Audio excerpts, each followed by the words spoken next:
Сите овие таму треба да разберат и да направат разлика што е тероризам, а што е патриотизам.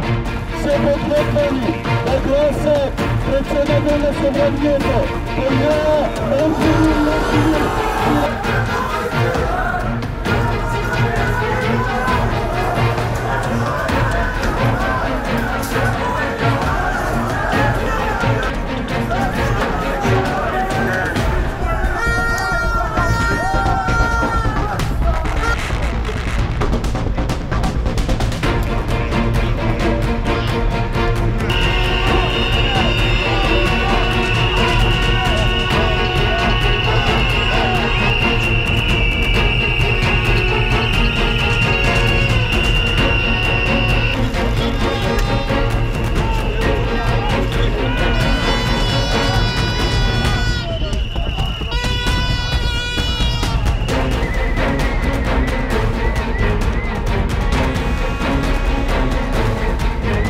Политичкото, како и за физичкото насилство за настаните од 27 април, одговорност мора да има.